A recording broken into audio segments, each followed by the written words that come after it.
I should probably start by telling you guys I'm 49. That's pretty much the right response right there. That's just one girl going woo. It's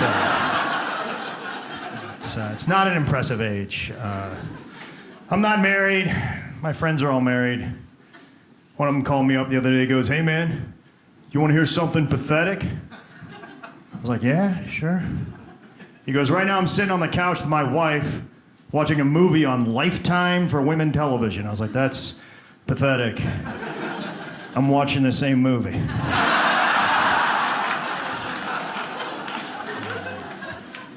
My friends' wives try and set me up. We'll be at dinner. "Greg, I've got it. You need to meet Karen. She's perfect." She might be, but women tend to exaggerate how perfect their friends are. I don't trust them. I have to check it out with my buddy. It's an awkward situation for him. He wants to give me information. He doesn't want to make her mad. It's the quickest head shake you'll ever see. You know, it's like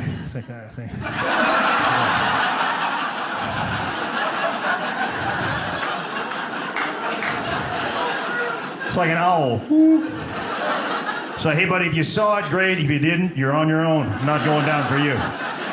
Did you just give him some sort of signal about Karen? No, honey, I love Karen. Greg, you should marry Karen.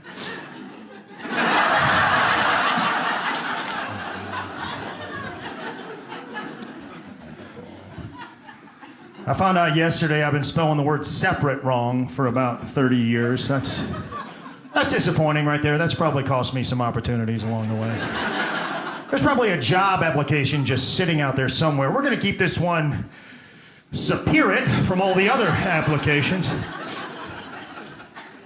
I get this question all the time. "Greg, you're 49. Don't you want to have a family someday?" Like, I'm worried it's too late. I'm worried if I start a family at my age, they're going to turn out like one of my high school term papers. "Clearly, Mr. Warren, you waited until the last minute to throw this together. Where's your wife? We are actually separated."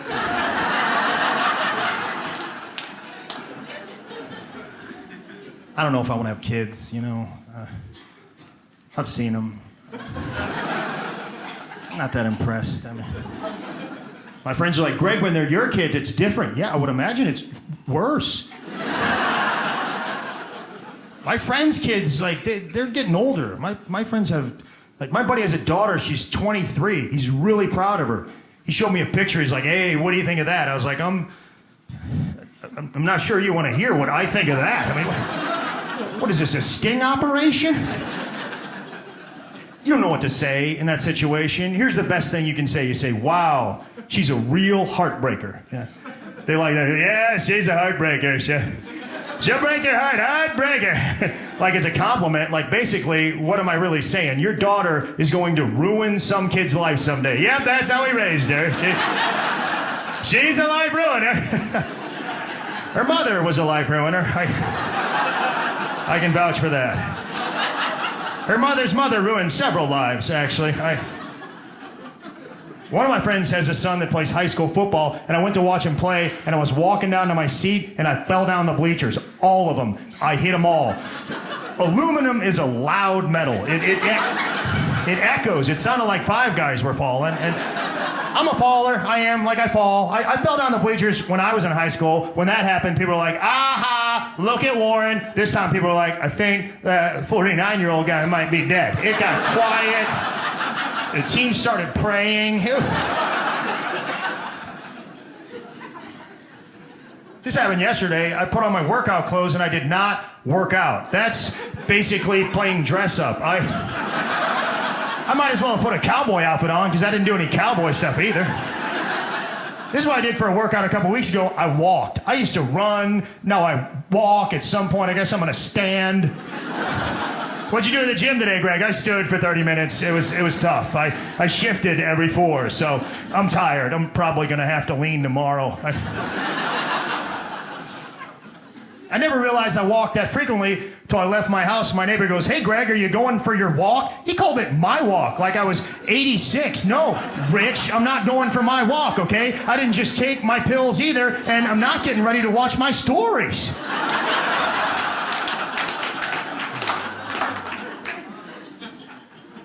Last time I tried to run. I went to this park.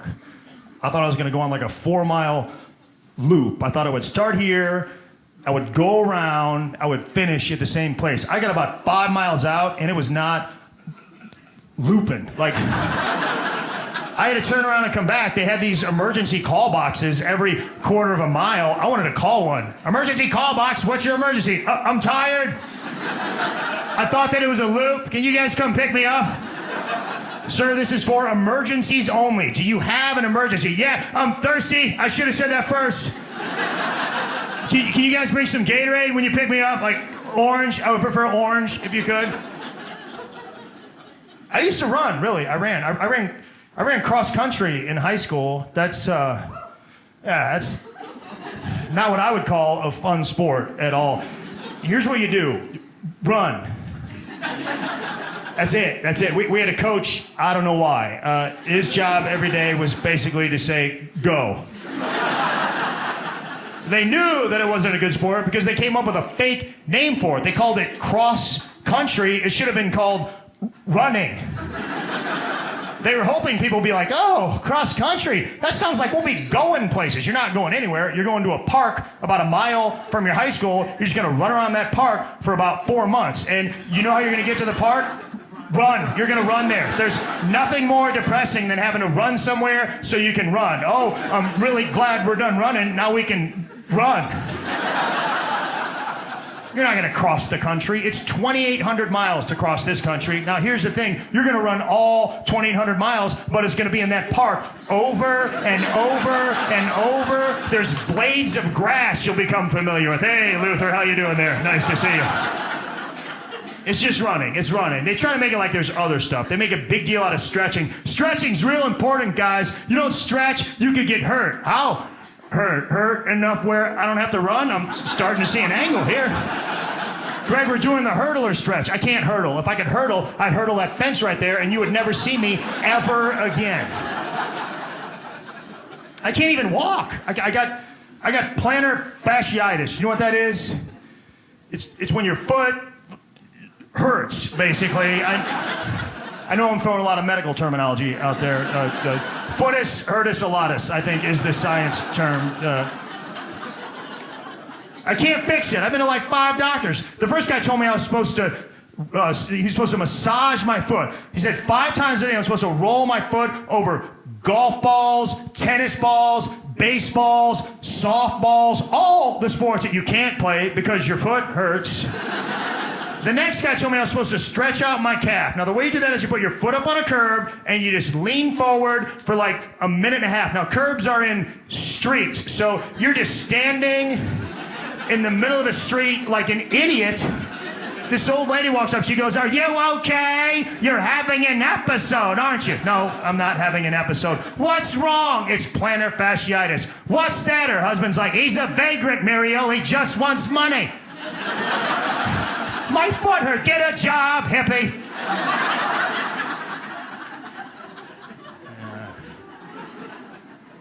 So, like, after a year of basically rolling my foot over golf balls, I had to get an MRI. Have you had one of those? That's whoever designed that machine. That is a sick person right there.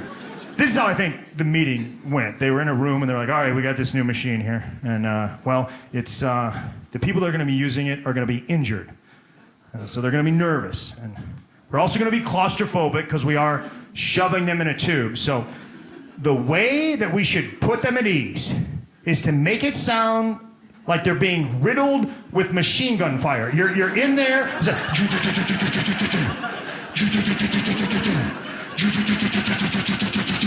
how you doing in there? "I think I'm hit."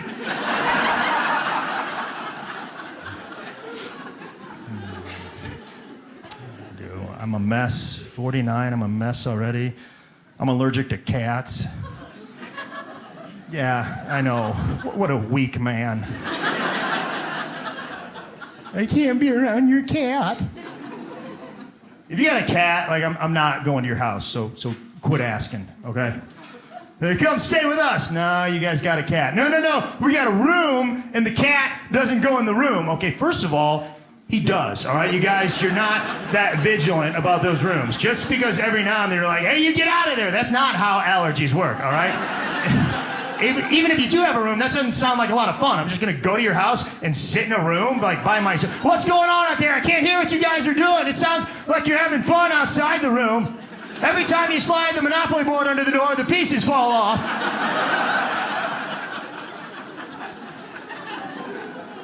In the room, I try to go to the gym. I do. I go to the gym at like 3 in the afternoon. You ever been at 3? There's nobody in there. It's like me and 4 old guys. You seen those guys? They walk around, they talk to each other, they drink coffee. They don't work out. It's like their doctor told them, you guys need to start going to the gym, and they're like, all right.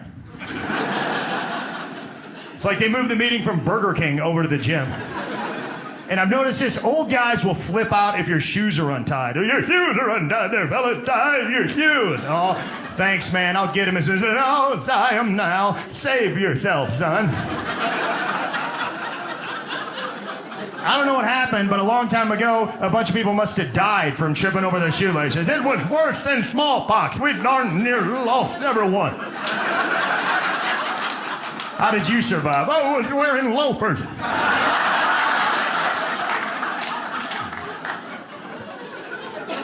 Old guys like talking about cars, too. They like to exaggerate how quickly new cars depreciate. As soon as you drive it off the lot. That's their favorite phrase in the English language. As soon as you drive it off the lot, loses 90% of its value. Wait a minute, 90%? As soon as you drive it off the lot, maybe if you hit a cement mixer as you're driving it, no, 90%, then you're gonna get diabetes 2 days later.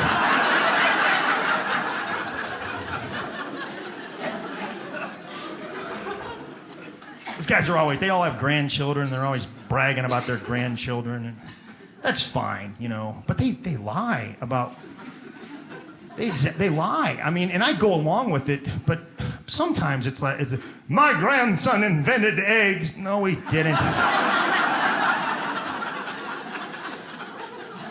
I'm working on this website where you can fact check old people's statements about their grandchildren.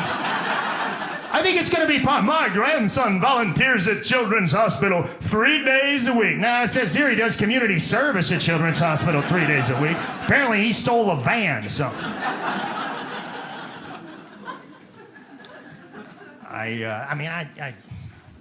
I'm doing old guy stuff already. I shouldn't make fun of those guys. I bought a mechanical pencil a couple days ago. I didn't even mean to. I meant to buy a pen. It's not a big deal. They look the same, but I've already made that mistake like 13 times in my life. Like, what kind of mistakes am I going to make when I'm 80? I got a new pen! That's a banana, Grandpa. Oh, that's why nobody answers my letters.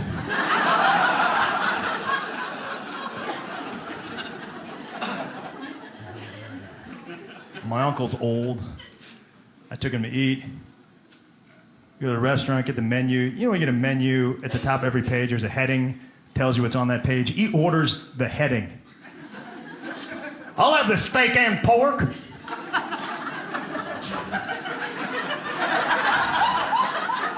can't order that. Why not? It's the heading. I don't care what it is. It says steak and pork. That's what I want. Give me the steak and pork.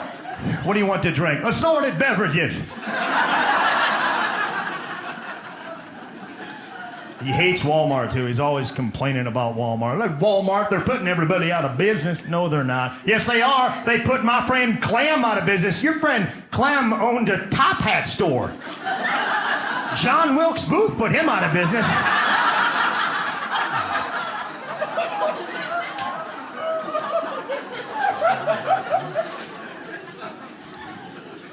My dad's getting old, though. He's retired. He's bored. He's got one hobby. He likes going out to eat and getting a deal and bragging about it. He tells cheap dinner stories like they're war stories. There was 8 of us. Everybody had an entree. Everybody had at least 2 drinks. Your mother had 5. How much you think we paid? $140. $36.50 with tip. Well, then you ate dog food, Dad, all right? Your brother and I went to lunch at Sullivan's. We got out of there for $9. You got out of there? Was it a hostage situation? I got two brothers. My brother Matt is 4 years younger than me. My brother Devin is 18 years younger than me. Every year for Christmas, the three of us go in together on one gift for my dad. Like, we try to get him something big. Devin, the young one, doesn't always contribute his fair share. He gets his name on the card. He gets equal billing, but he doesn't chip in what he's supposed to. Same thing this year. We got my dad an iPad. He's like, yeah, man, I wasn't really prepared to spend that kind of money, you guys. I was thinking something a little bit cheap. You know, Devin, do whatever you want. From now on, we're just going to put a pie chart on top of the gift. Like, each slice of the pie represents how much that brother loves his father. You're at 4%, deadbeat. That's a pretty pathetic piece of pie. That's not even a piece of pie. That's something that fell off the pie. Nice job, Crumbs. I hope that you're proud of yourself. I do. He buys stuff for himself, though. He does that. He buys stuff for himself. He bought a $450 pair of Jordans. $450 for a pair of basketball shoes, and he does not play basketball. When he bought him, he goes, hey man, don't tell Dad about this. I was like, I'm not gonna tell Dad. By the way, you're 30, okay? You have a job and a house and a wife. It's not really Dad's business what you do with your money. And then we were at dinner and my dad goes, Greg, can you pass the potatoes? I go, Devin bought a $450 pair of Jordans. He got grounded for 6 weeks, man. It's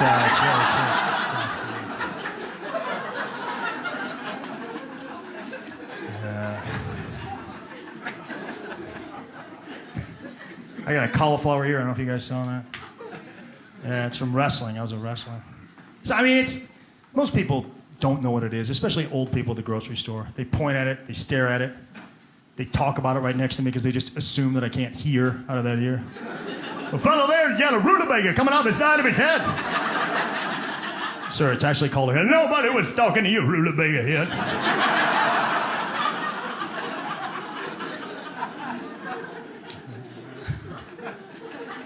My dad was my high school coach. He still watches tapes of me wrestling in high school and critiques them.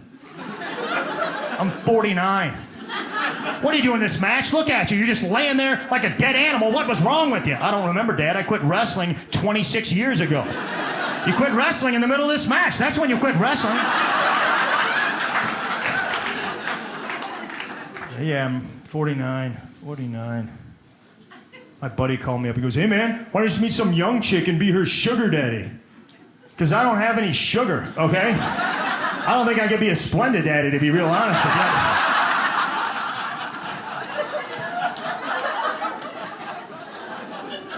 I spend too much time alone, though. I eat in restaurants by myself. That's not good. I'm defensive about it. I walked in this place the other day. The girl up front looked at me. She goes, just you? Yeah, it's just me. I know I've made some poor decisions in my life. I don't know. I was going to have to explain myself to the hostess at the Macaroni Grill.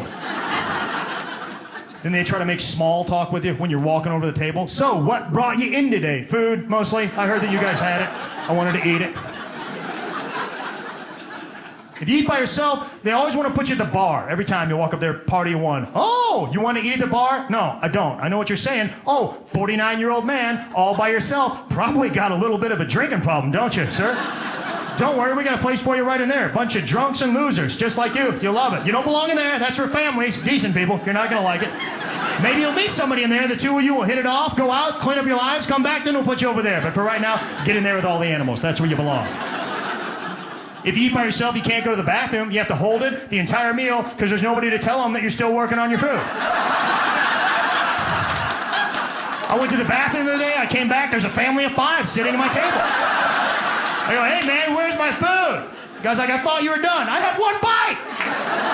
I'm going to have to start getting a table right next to the bathroom so I can hear whether they're taking my food away while I'm in the bathroom. I'm in here. I hear what you're saying. I hear what you're doing. Knock it off. Sooner or later, it's like, sir, do you have a seating preference? I do. Just put me in the bathroom. I don't care anymore. It's fine.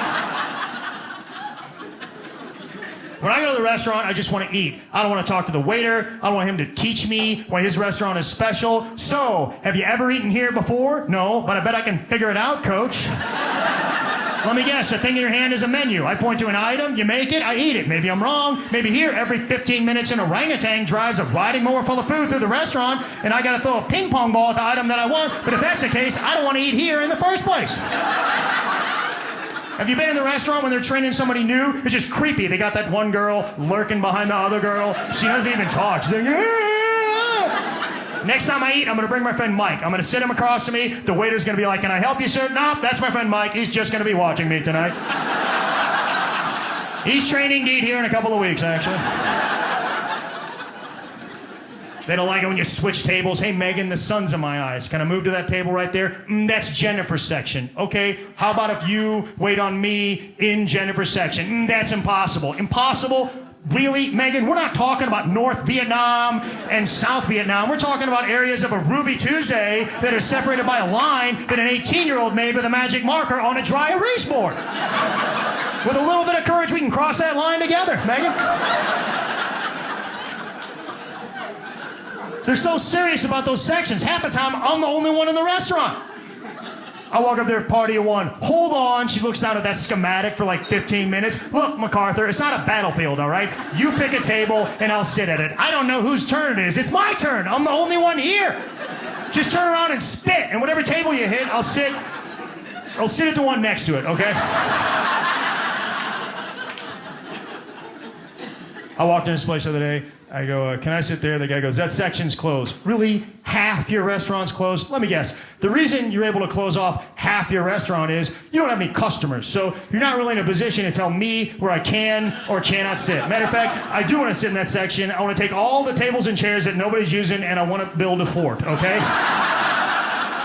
I think you're going to let me do it, because let's be honest, you need the business. You know? I like restaurants back in the day when they had one waiter. Remember that? The one waiter system. The same guy. He would take your order. He'd bring your food. He'd check on you. Then he'd bring you the bill. The same guy. Now there's a team of people that wait on you. I hate it.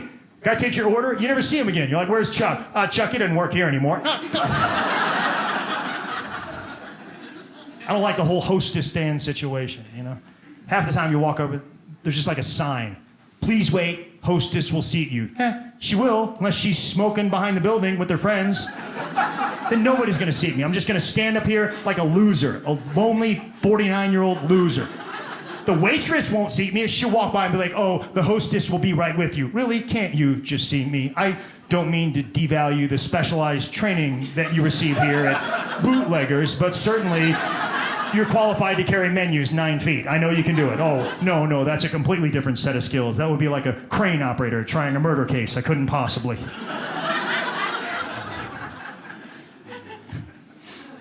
I'm picky about food. I don't like anything creamy. Ugh. Mayonnaise scares me. Mayonnaise scares me more than snakes, and I'm terrified of snakes. If somebody ever spread mayonnaise all over a snake, I would run around and scream like a little girl. I would. Salad dressing is an ordeal. What do you guys have? We have ranch. No, it's too creamy. We have blue cheese. No, it's not even spelled right. I know how blue is supposed to be spelled. That's not blue. That's bleu. Sir, it's French. Then why isn't cheese spelled in French? You guys are up to something shady, and I don't want any part of it. By the way, there already is a French dressing. You know what it's called? French.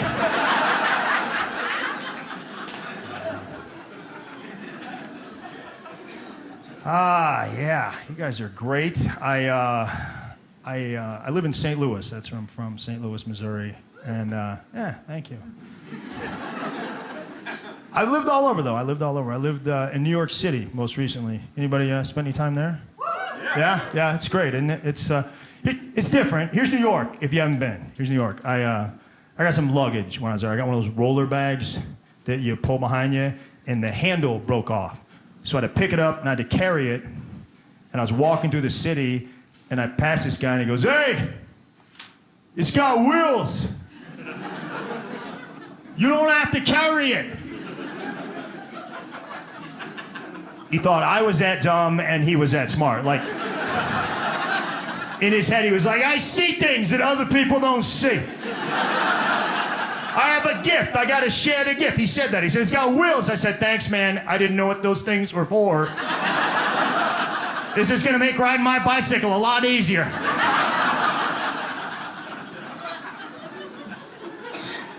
I walked outside one day in New York, and there's this guy out there, and he was just yelling at this cab driver. He goes, hey, pal, hey, that's a lady. She's a lady. You get out, you open the door for her. She's a lady. I don't know how they do things in your country. He said that. He combined racism with chivalry. He was, I guess, a chivalracist. I never met one before. I assume he came up during the civil rights movement, but it's, it's a different...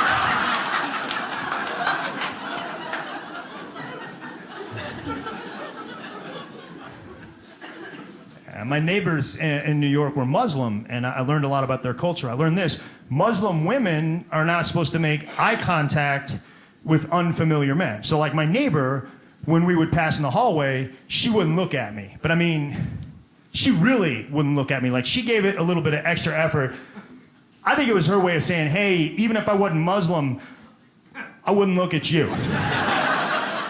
I never realized, I guess, a lot of the girls in my high school were Muslim.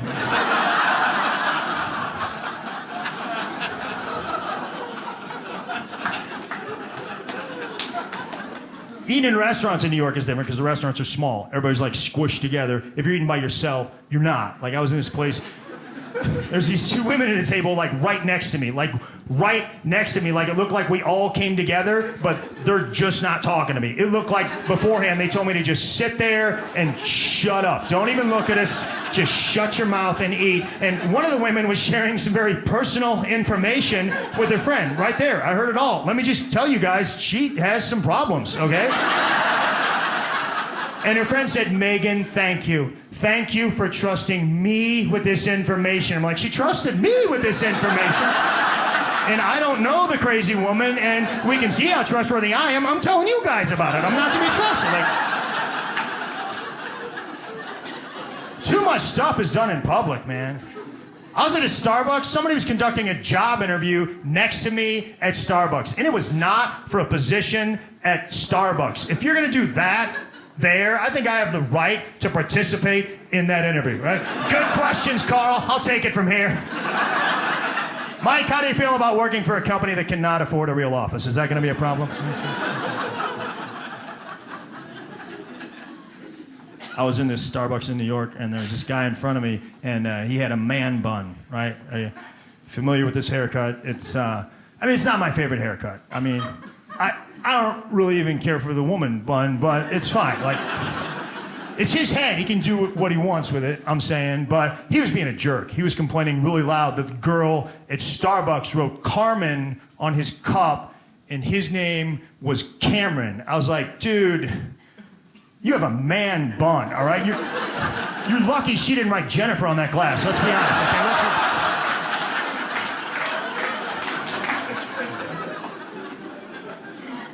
Starbucks, like, the people that work there, like, they're very nice. They're very nice. Sometimes they're just a little too nice, like, weird nice. You know, I walked in this place the other day, this Starbucks, and the girl goes, hi, what can I create for you today? I don't know, wizard. What did you have in mind? I was gonna get some tea, but as long as we're creating stuff, I like dogs and I like lizards. Can you make a lizard dog?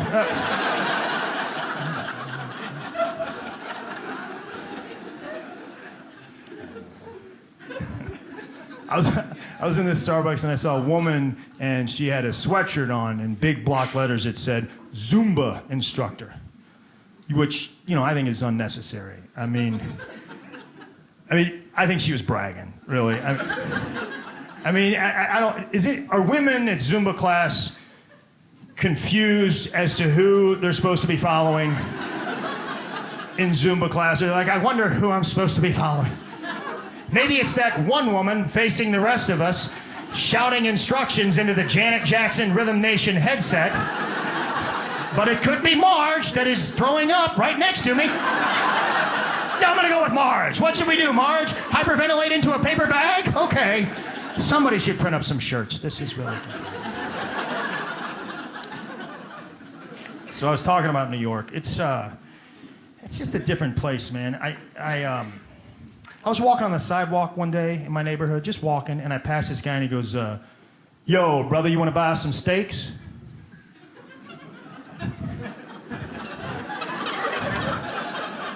No. And I got her wonder what the success rate of that sales pitch would be. That would have to be a very specific situation. A guy would have to be like, you know what, I'm in the market for some steaks, but I don't want to go the traditional route. I'm just going to start walking.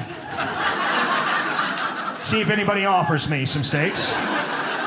If they don't, I was not meant to have steak. I was in a restaurant in New York one time with my friend Patty, and we were having a nice meal, and a mouse ran over Patty's foot in the restaurant. I was like, there's a mouse! You should have seen how quickly the three guys that worked at the restaurant got their story straight about the mouse. They're like, must have come from outside. Yes, outside. I know this mouse, I see him outside all the time. You know he's not supposed to be in here. Yeah, I agree that the mouse did probably come from outside, as mice are not indigenous to falafel restaurants, but I wasn't really concerned with where the mouse was from. Like, I don't care where he gets his mail, I don't care where his permanent address. He's on Patty's foot right now. That's my main issue with the mouse. And like, is that what you do here when something goes wrong in your restaurant? Hey, there's a dead body in your bathroom. Oh, he come from outside.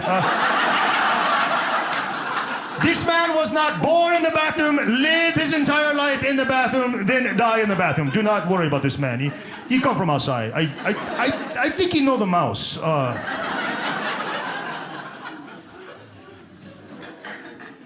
I guess, I mean, the thing is, there's crazy people in New York City. There's crazy. And there's crazy people all over.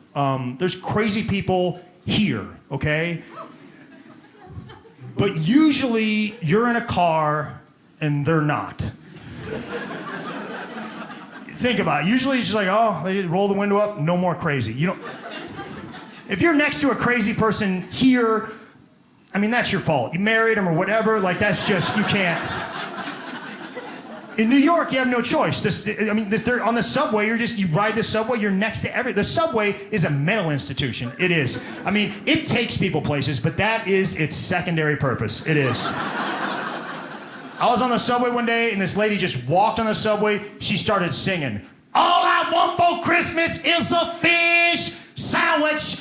All I want for Christmas is a fish sandwich. All I want for Christmas is a fish sandwich. I was like, come on, lady, we're in public here. Guess what song has been stuck in my head for the last 2 years? I can't get rid of it. That woman should not be homeless. She's a hit maker, okay? She may be one of the greatest lyricists of our time. I've heard 11 Taylor Swift songs. I don't know the words. I know all the words to Fish Sandwich. And guess what? Nobody's wondering what to get her for Christmas. You know that one woman that rides a train, I want to get her a gift, but I just a dude. She wants a fish sandwich. You gotta listen to the lyrics. You're getting caught up in the beat, man.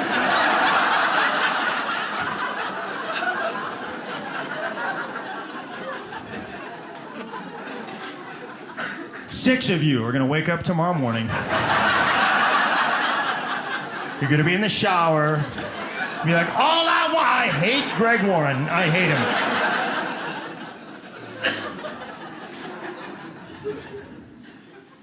They sell fruit on the side of the street in New York.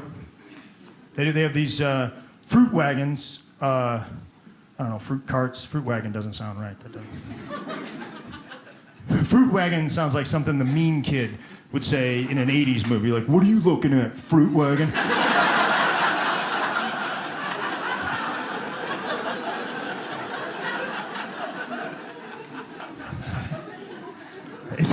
Fruit carts, all right? They have these fruit carts, and the thing is, they leave them out at night. They don't put the fruit away. They leave the carts out at night on the street, and there's a guy that sits there all night long, and he watches the fruit. That's his job. He's a fruit watchman. I wonder how you get that. I bet you it's either an on the way up thing or an on the way down thing. It's like, hey kid, you can't just walk in off the street and become a night watchman at a bank. You got no experience. Why don't you go sit fruit for a couple years and we'll take a look at you? Or it's if you two idiots screw this up one more time, you're gonna be staring at an apple on 2nd Avenue for the rest of your lives. Now you get out of my office. You don't need a car in New York. You don't need a car, which is, it's fine. You don't even really miss your car until you have to walk somewhere to purchase an item that you used to bring home in your car. I had to get an ironing board. I didn't even think about it. I walked like 15 blocks to this hardware store. I was about to get the ironing board. I'm like, oh no. I'm gonna have to walk home looking like a surfer who got some bad directions. And I'm 49. Like, at my age, what do I care what people think of me? I guess I still do, because in my head I was thinking, soon as I walk outside, somebody's gonna be like, nice ironing board, fruit wagon. Why don't you go iron with your little ironing board there? Nobody said anything. Nobody even looked at me. That's the beauty of New York City. If you think you're doing something weird, don't worry about it. There's somebody doing something way, way weirder right next to you. It was arrogant to me to think that I was gonna get noticed with just an ironing board. There's professional freaks in that town. There's probably a guy that walks around with an ironing board and an iron, and he actually irons stuff with no electricity. Right? Like, oh, that's ironing board, Reggie. Give him $1. That's what he does. Get them wrinkles out, dog. Get them wrinkles out. The devil done put the wrinkles in. Reggie, go. Take them out. You get you a fish sandwich for Christmas. I heat it up with my iron.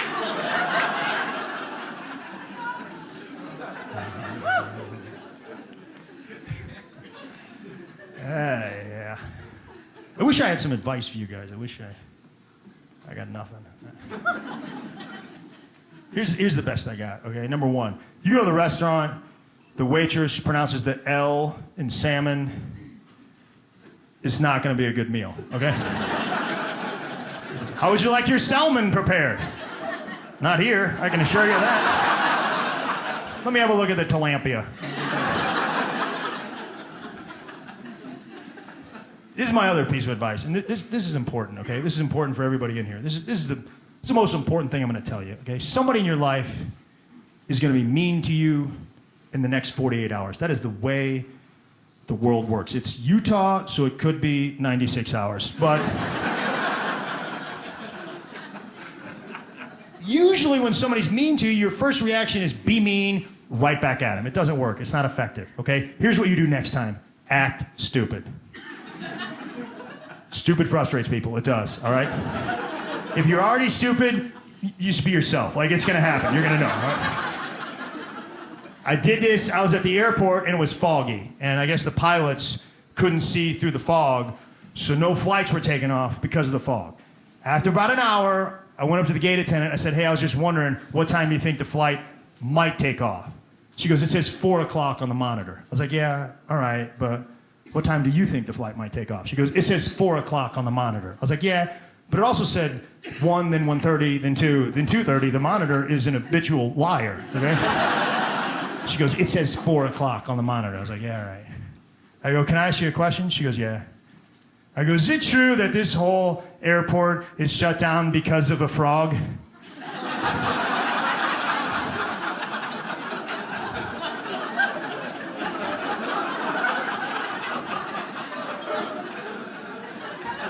She just stared at me and she goes, what? I go, I heard these two business guys talking on their cell phones and they said that the whole airport was shut down because of one frog. I mean,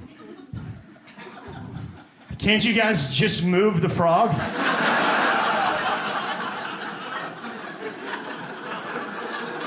She looked at me and she goes, fog. I go, what? She goes, fog. And I go, oh. And I walked away, all right? I won, all right? I won. Yeah, I did. You know how mad she was? She can't yell at me because I'm stupid, all right? Like, she probably went home and yelled at her husband for like 4 hours. These idiot, moron, dummies, they don't know the difference between a frog and a fog. Stephanie, relax. You relax. Do you have frog discrepancies in your job? No, you don't. Ah! I won, all right? I won.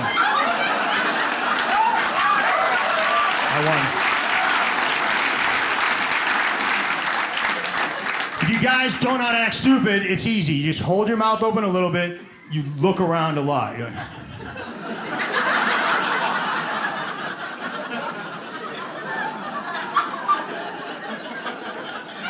every now and then go, what? I did it to my friend. We were at my house and we're flipping channels and that show ER came on. I used to like that show. I go, let's watch this. All right, so we're watching it. He ruined it. He complained the whole time. He was like, this show's stupid. It's not realistic. That wouldn't happen in a hospital. Finally, I go, you know what, man? I like this show. It's like my favorite show. I go, but I will agree with you on one thing. When they have those paddles out and they're trying to resuscitate people, they should not call those people homophobic names. He looked at me and goes, they're saying clear.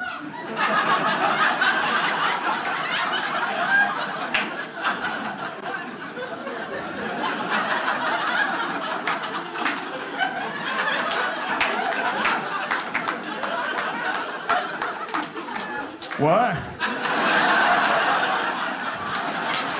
Thank you very much, you guys. Thank you very much. I appreciate it. This is my first time here in Provo, and I have to say you people could not have been any more friendly and polite, and as a New Yorker, it's really freaking me out. You have no idea how terrifying it is to see a stranger approach you when you're a New Yorker who is smiling. We don't know what to do. It's like seeing a raccoon during the daytime. You think, who should I call to prevent this from happening? I don't know. I apologize. I've just been pepper spraying everyone out of habit, just to set some boundaries. So it is nice to see you guys. I do come to you from New York. Now, I just want to check. Round of applause. Who's been to New York City? I thought you looked familiar. New York, it's an amazing place. You know, I'll tell you, sometimes I'm on that subway platform, I start thinking, maybe I should pee too.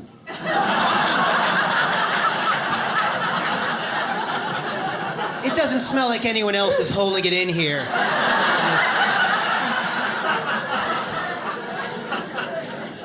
I see things I can't even comprehend anymore. I was waiting for my train the other day. I'm standing on the subway platform. I'm looking at the tracks. I'm watching the rats run around, which is, it's fun. It's like being on safari. You'll even pick favorites. Oh, look at Brownie. He's got a chicken wing. Good for you, Brownie. And don't feel bad for New York City rats. They're doing fine. I've never seen a thin rat. Oh, they're fat, they're moving slow, they're like little sweet potatoes dragging around in front of you. But I saw this rat run by and he was missing half his tail. I don't need that. I don't need a rat with a backstory. Where I have to think, ooh, I wonder what he's been through. But I've never seen that before, so I turned to the guy next to me and I said, did you see that rat? He's missing half his tail. And the guy said, was it the last half?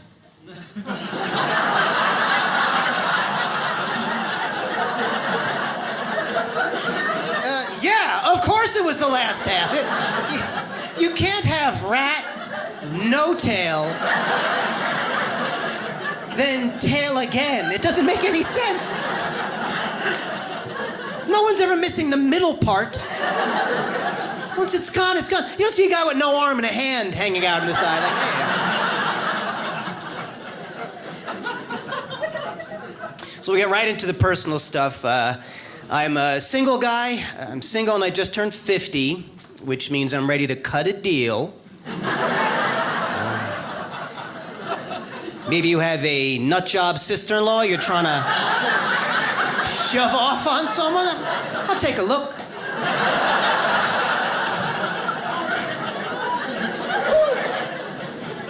You know, whenever I say that, men laugh and women go, what about Carol?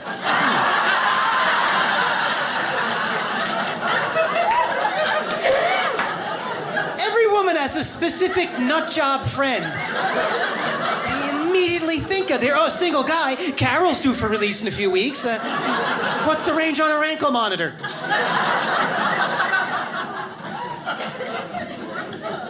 Please, I don't need help meeting crazy women. I've got that locked down. Trust me, I'm good. That's my core demographic.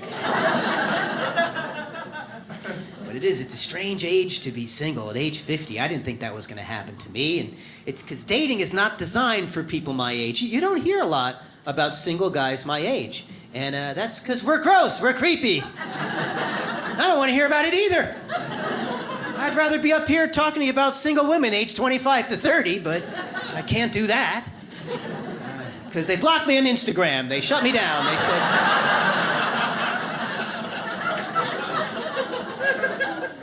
It's weird, though. I like when people say to me, oh, dating over 40, what's that market like? Yeah, market. Well, it ain't Whole Foods. It's not the freshest selection. I'll tell you what it's like shopping for a partner when you're 50 years old. Have you been to TJ Maxx? Yeah.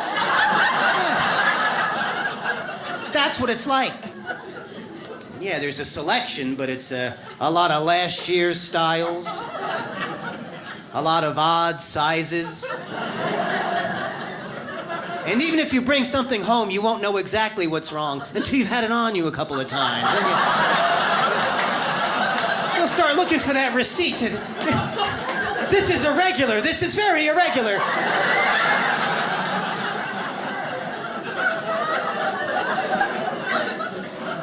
Because young people have things I don't have. They have time, they have energy, they have that other nonsense, hope. They've got a lot of hope going on.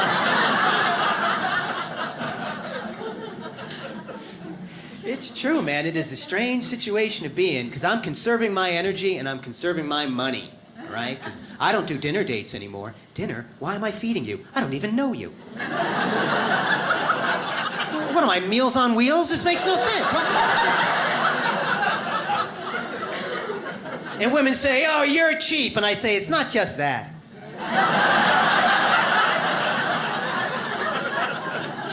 Because I've been around and I know that women know they have a dinner date coming up. They stop eating 2 weeks in advance to get their appetite up. Oh, I went on a... look, last time I went on a dinner date, what a nightmare. Talk about wasting a Groupon. This woman showed up ravenous, like she got dropped off by the Donner Party. I'd never seen... She came in there foaming in her mouth. I'd never seen a human being eat like this. She swallowed a steak in one bite, like a boa constrictor. I saw it moving down the side of her neck in one piece. She was there to eat, stuffing rolls in her dress, pouring ketchup in her purse. Dessert cart came by. She shot out the tires so they couldn't leave. Come on, that's not classy. That's not paleo. Women want that free meal, and I don't do it. And sometimes I said to one woman, let's meet for coffee. And she said, coffee? You think you're taking me on some kind of Starbucks date? I said, Starbucks? You wish. We're gonna meet at the bank. The coffee's free. Grab yourself a lollipop on the way out. I had one woman, she was honest. She told me she was looking for a sugar daddy. I told her, my wallet is hypoglycemic. No sugar in this recipe, sweetheart. I keep my bank balance sweet and low. I do have some financial issues. I just got a bill in the mail that said final notice. Yeah, so that's a relief.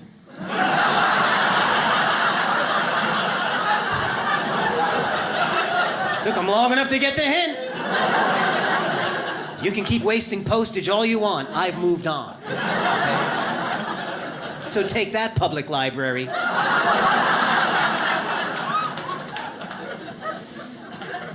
But I've tried using the dating technology. Again, it's not for people my age. It's for millennials and so forth. And I laugh when people say, well, you know, there are options for middle-aged people who want to meet online. Okay, I've seen the commercials for Our Time. That's what they call it. It's the dating site for people over 50. It's Our Time. No, Our Time was 1998. This is not Our, this is Overtime. Sudden death. This is grab a chair before the music stops time. And as far as these profiles go, we need to pass some legislation about these pictures, okay? Some sort of time date stamping. Just write your congressman, because this is... It's supposed to be a recent picture. I see the Hindenburg explosion in the background. Come on. And no Snapchat filters. Okay? A woman's got a crown of animated flowers and little hearts. What is she trying to distract me from with all of this fireworks going on in the back? What does she have, some kind of weird mole or a goiter, a mustache? What's happening here? No more of this. Look, it's a dating site. There's only one picture we need to see. It should be required for everyone. And that is you, naked, on a scale, holding a bank statement. That's it.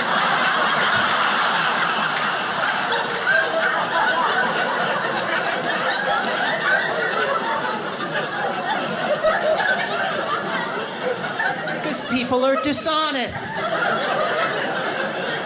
And I know it goes both ways, because my female friends tell me that the men online lie about their height. Yes. Which is hilarious, because the whole point is to meet that woman. How do you show up 8 inches shorter than you said you were? What's the plan? You just keep moving around the whole night so she can't get a read on how tall you are? Is that... It's insane. And I say this as a short guy. I'm not trying to fool anyone, mislead you, create optical illusions. I don't put up pictures of me surrounded by chihuahuas, wearing a top hat and an umbrella. No. I'm honest, and I get punished, because I tell women, look, I'm 50, I'm 5'6". They think, he's 73, he's 4 feet tall. I'm not interested. I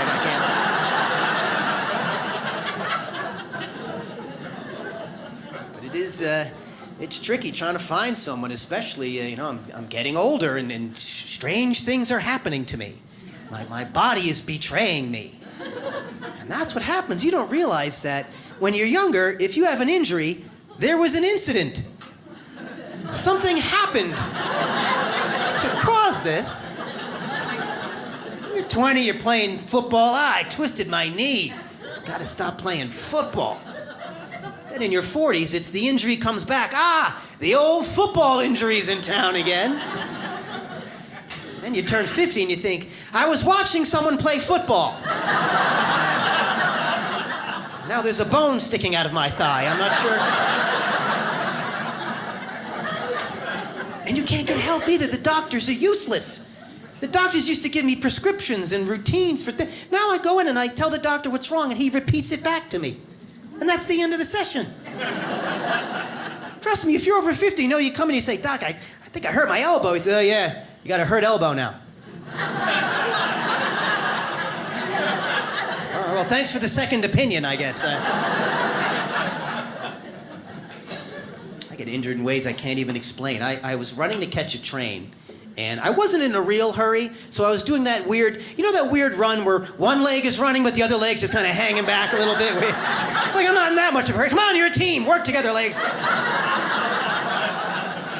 Another leg was like, take the next train. Take the next train. So I step on the platform, and as soon as I lift my leg up, this horrible, shooting, terrible pain in my calf. And I thought, this feels serious. I better try and ignore it. A couple days later, I had to go to the emergency room. The doctor checks me out, and he goes, well, you've ruptured your plantaris tendon. I said, oh, do I need surgery? Nah. You don't use it. He said, well, excuse me, but you have no idea what I do with my plantaris tendon. What does it do? He said, oh, no, you don't use it. It's vestigial. It's leftover from when we used to walk on all fours. In fact, a lot of people don't even have it anymore. I thought, how old am I getting? I'm rupturing tendons humans have evolved away from having. I said, well, while we're here, Doc, why don't you snip off my tail? I'll see if I can walk upright and maybe discover fire on the way to the parking lot. There's no way to prepare. I threw my back out. Oh, and what was I doing? Climbing a mountain? Wrestling an alligator? No, he's putting in eye drops.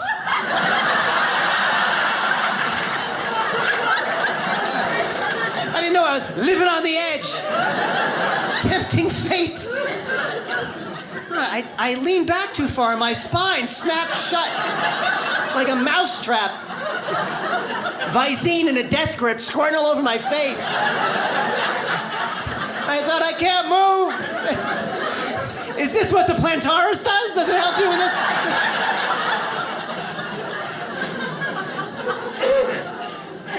Putting in eye drops.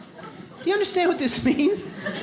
This means I hurt myself while I was treating another medical condition. What kind of future awaits? Tear off a Band-Aid. I can't hear out of this side. What happened now? I can't.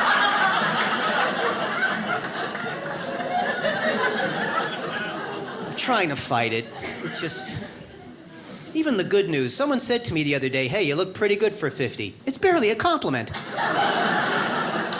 Pretty good for 50? Well, what can I... What's the street value, the cash value of pretty good for... Hey, you know, you look like a lousy 45. How do you feel about that? You know, you look like a 38 in some kind of sleep deprivation experiment. It's adding up. Losing my hair. This is my haircut. This is my only option. This is last stop before bald. We call this sides and back. Sides and back. Ask for it by name. Sides and back. Top and front. Taking care of themselves. I want to thin this out. I just take a shower and it washes right out. It's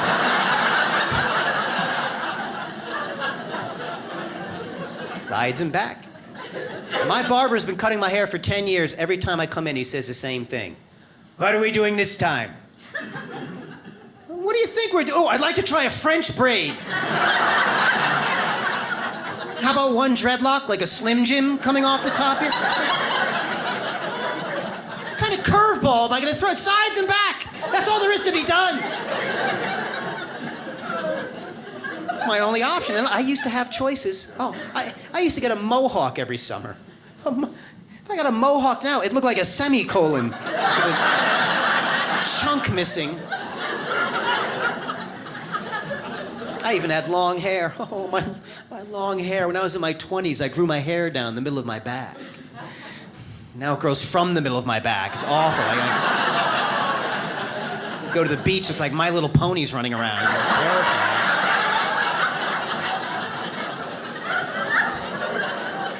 But I don't say any of this to my barber because my barber's Russian. You don't mess with Russian people.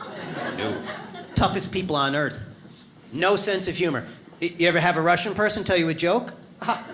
It's just a scary story, then they laugh at the end.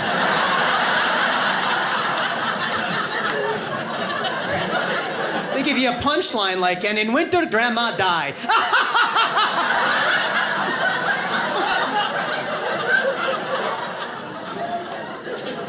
They always act like it's a translation issue. No, it's much funnier in Russian. The whole village was killed.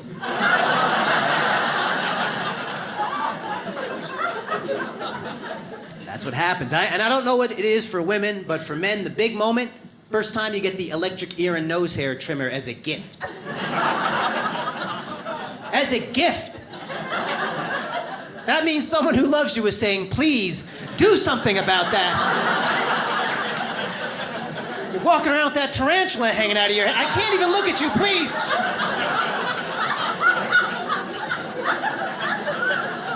It's so embarrassing because you put it in your ear and you hear it make contact and you think, what's growing inside my head? And I'm Italian. I'm very hairy. Is it normal to go through 2 or 3 batteries in one use? Or is that too much to just... I had to put a leaf bag on it like a lawnmower. There's just so much... They don't have a mulch setting.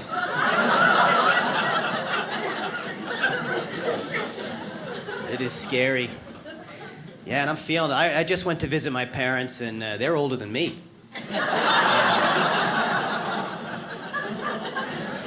My folks are at the age where any kind of technology, not interested. Anything. Could be a doorstop, tape dispenser. They don't want to know. They're not interested in learning. soon as I get there, I pull into the driveway. My father runs out. You have to come look at the computer. Because I'm under 70, so that makes me tech support. I tell him, you use it 3 times a year. How bad can it be? And then I go upstairs. Oh, how long has smoke been coming out of the printer? What? My dad's main online activity is he and his retired friends email each other vacation photos in formats no one can open. No one has ever successfully viewed a single photo because they won't update. They're all running Windows 75. Nothing works anymore. And they get the notifications, so they think, it's a scam, it's the Russians. Delete, delete, delete. Now I'm looking at an email. Dad, I think this attachment is an 8-track. How did he do this? This is not...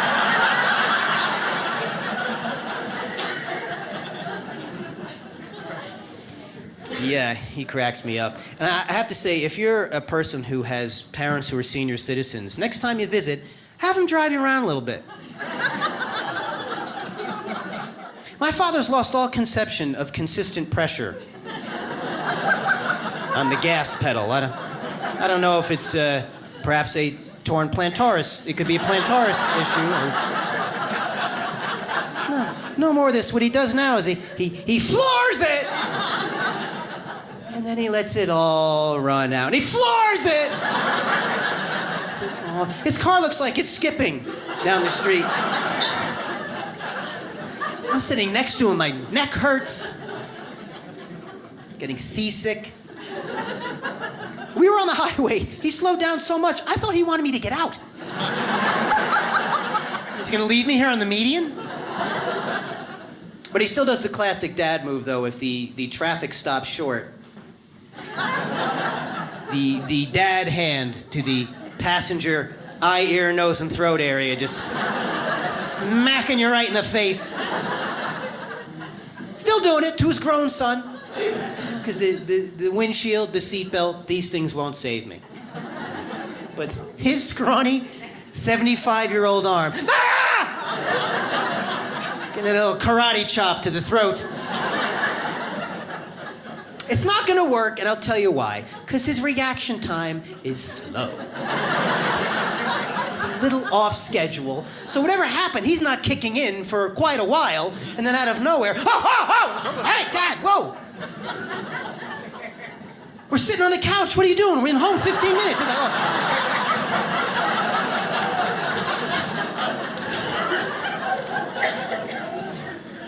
He's making me nervous because he just had a little fender bender. I think it was his fault. He hit a parked car. It was parked in his driveway. And it was my car. Watched the whole thing happen through the living room window. I heard him revving up in the garage. I'd never seen him drive that fast. Just wha-bam! 8 feet, full speed, into the side of my car. And I ran. I said, "Oh, are you all right?" And I couldn't believe I had to ask this. I said, "Didn't you see my car was there?" And he got mad at me.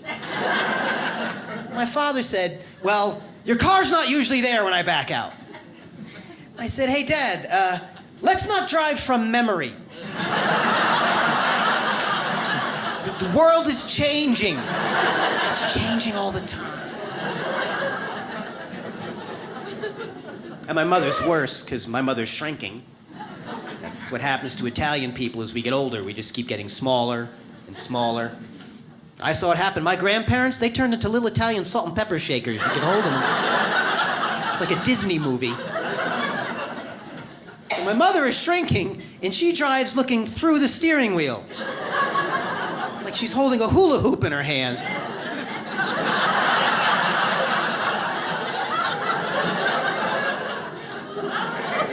That's not safe. The other drivers, they don't even know she's in there. They just see the haunted Honda drifting through traffic. So here's what I want to do. I want to get Mom one of those big wooden ship's wheels. You know, the ones with the knobs? And that way we can stick in the middle of the dash, and she can drive standing up like a pirate. Put a parrot on her shoulder. I be going to the deli. Who's coming with me? It was good to visit with them, though. I forgot that my dad is one of the all-time great throat clearers. He sounds like he's got a big announcement coming up. A lot of ahem. We used to do it when we were kids. Oh, we'd hear my dad in the bathroom every morning, tuning up. He'd like to start every morning with 20 minutes of this.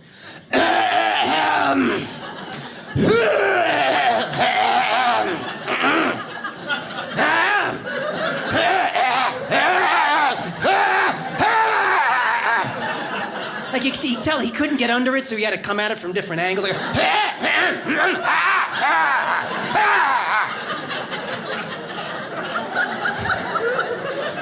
we'd hear him, we think, what are you trying to knock loose at 8 o'clock in the morning? Do you swallow a pine cone overnight?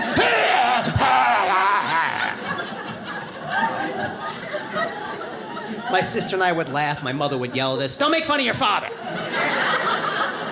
And then she'd yell at him, Frank, stop it. He couldn't even defend himself yet. I wouldn't have laughed if I'd known it was hereditary. I got the gene. I got the gene. It's terrifying. Oh, man. And like I said, try dating younger women, that's a mistake. Every man thinks he can get away with it. Because we're so delusional. Every man thinks he's just a bathrobe away from being Hugh Hefner. Devoted himself to it. No, I tried going out on a date with a woman quite a bit younger than me, and I'll give you some advice. If you're on a date with someone who's 20 years younger, when your food comes out, don't take out your vitamins. Doesn't look cool. And I had the tray with the compartments. She thought it was a harmonica. Now I have to walk her through everything. Well, these are my fish oil capsules, so I apologize if we're kissing and there's a weird burp.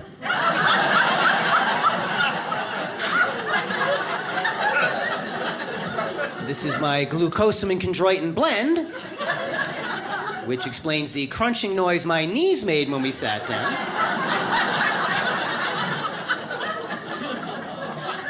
These three are stuck together, but I'm taking them anyway. And this is a dime I was about to swallow, so I'm glad I'm trying to stay healthy. I'm back at the gym. I am so sore right now. Oh, how long are you supposed to rest between workouts? Because it was 6 years. And I felt like that should have... I can't recover! I can't, and I know it. I went into my gym and they put up these motivational posters to frighten you into having a good workout. And they put up a new one by the squat rack. It said, go heavy or go home. Yeah, so I went heavy. Should have gone home. I went to do my squats. I went all the way down and I remained there. I couldn't get back up. I had to crawl out from under the bar. It's humiliating, because the guys at the gym saw. They made a big noise, and there's things you want to hear those guys say. You want to hear things like, you got it, oh, you. You don't want to hear things like, are you okay, sir? Do you need us to call someone? Are you wearing a special bracelet, sir? Can you hear me? Can you hear me? Of course, right next to me, some big gorilla in the next squat rack had 600 pounds on the bar. He looked at me and he said, can you give me a spot? I don't like how you laughed at that already.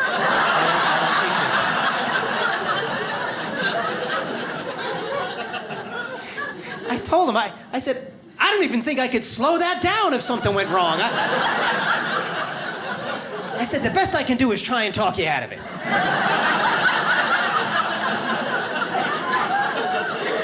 And I did. He went home. We actually left. And I got something to eat. But the way your body turned... I went to get my teeth cleaned. I thought I was going to be in and out, a couple minutes, no problem. They wouldn't let me leave. First, the dentist and her physician's assistant, whatever they call them, their little henchwoman there. They come in with this tray of tools like I'm in a muffler shop. She's working in my mouth, poking and scraping and jabbing and sticking all these things in there. And then when she's done, she said... I noticed a little bleeding in your gums. have you noticed any bleeding recently? I said, how recently do you mean? Because everything was fine when I came in. Before you started stabbing me in the face. That little ice pick. I have a tooth that's moving around right up front. Yeah. That's what anybody here under 40 has that to look forward to. Just one day a random tooth says, oh, time to take a trip around your face. Right there. Dentist saw that. She said, I noticed you have a little crowding. That's what she called it, crowding. Like my face is a bus stop. Notice you have a little crowding. Have you ever thought about braces? Yeah, thought about them all the time. When I had them. When I was 12 years old. Well, you're gonna need braces again. Again? Twice in one lifetime? No. So I refuse to be balding and have a retainer at the same time. Braces. Ooh, do they come with some acne and a Def Leppard t-shirt so I can relive the 80s?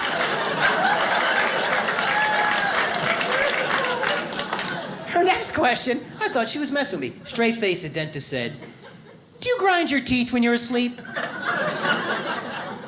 Ooh, I'll have to check the overnight tooth cam, you see. So I grind my teeth. The dentist said I need a mouth guard.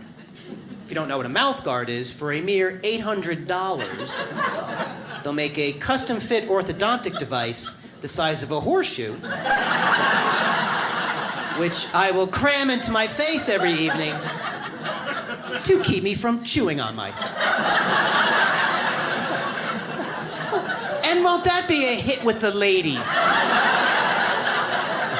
Oh, I'm so glad you could spend the night. Just give me one moment here.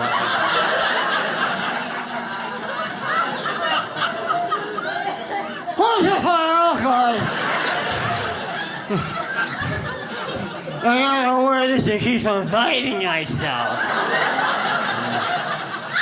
I'm gonna put on these other mitts too so I don't claw your eyes out.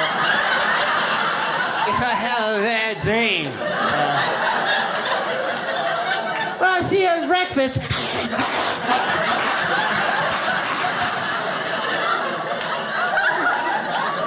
What woman wants to wake up next to Hannibal Lecter? I said, I'm not spending $800 on a mouth guard. It would be cheaper to just put a wad of cash in my mouth every night. Gnaw on that. And then it occurred to me, I thought, you know, I could probably find a better deal online. And I did. I went to Amazon. Instead of one mouth guard for $800, got a pack of 12. $3.45. Before I went to sleep, I put that flimsy mail-order mouth guard in my mouth. And I don't know if it worked, because when I woke up, it was gone.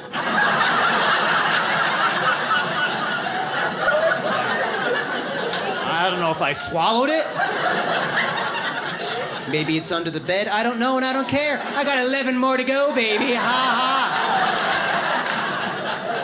Amazon Prime's free shipping. I'll put the whole box in my mouth. I don't care. I'm making money on this. So then the final insult, my dentist tells me I have acid reflux. My dentist? It turns out at night, while I'm asleep, the stomach acid refluxes. I guess first it fluxes and it thinks, oh, that's pretty cool. And then it refluxes over and over.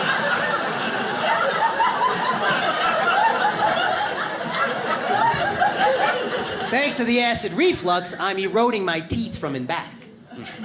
But the good news is, with the grinding, I'm eroding my teeth from in front. So according to my dentist, within 2 years, I will have eaten and digested my entire head. And by the year 2025, just shoes with glasses. That's all that's left. I will have dissolved my entire body and slept through the whole thing. That to look forward to. It sounds, I know young people here, they can't They can't comprehend what I'm telling them, but it's the truth. Now, listen, now you look like you're on a field trip. How old are you, young man? 28. You got 2 years left to do anything interesting. You want to do anything crazy, you got to do it before you're 30. So if you want to do any bungee jumping or getting out of a chair too fast, you got to do that now. Okay? I hate you so much. I hate you so much. Young, we could cut your arm off, it would grow back like a starfish. You have no idea the power you have. Isn't it annoying? Like, anybody under 40 gives me their opinion, I say 2 words. You'll see. Someone in their 20s, I can barely hear what you're saying. I look at you and all I see are stem cells. If I could just melt you down and inject you into my ankle.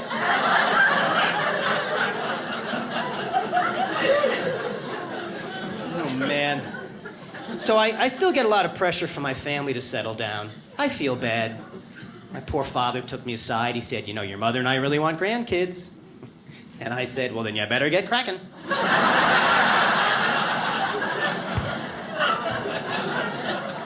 But the guilt trip. Still, I went to visit my family, and my mother and father cornered me, yelling at me. I'm a grown man. The 2 of them freaking out. Joseph, you need a plan. You don't have any children. Who's going to take care of you when you get old? That's when it hit me. They think I'm going to take care of them.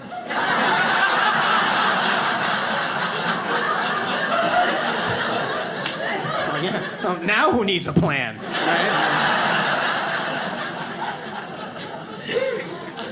No. I'd like to have kids one day. But just for the one day. Because they're very annoying. Constant demands. Clothe me, feed me, let me sleep inside. When does it end? But some people have cool kids. This is so awesome. A friend of mine just had a baby. Kid's got an extra finger on one hand. I'm delighted. I'm so thrilled. And no one else wants to talk about it. Oh, it's a friend of the family, and I found out because my mother left a voice message, a strange message. Judy just had a beautiful baby girl. But it has 6 fingers on one hand. Don't say anything. Click. So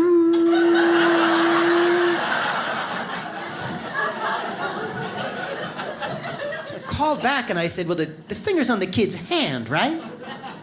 Yeah, of course. Well, not if the fingers come out of her forehead. We got some issues, right? Unless she has glasses, it's kind of convenient then.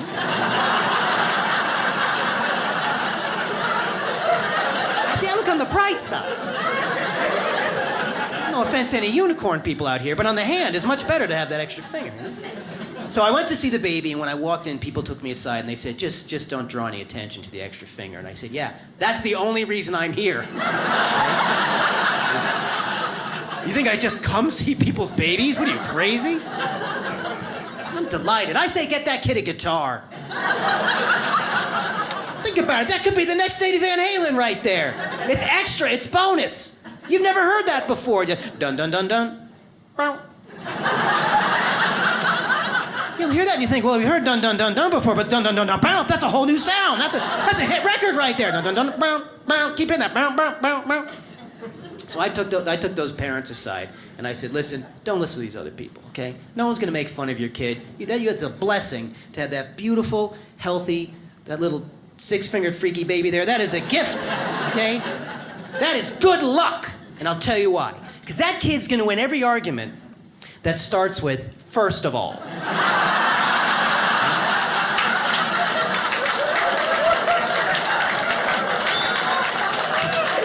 Because you don't know, she's got one in the chamber. She's got an extra. She's got reinforcements, okay?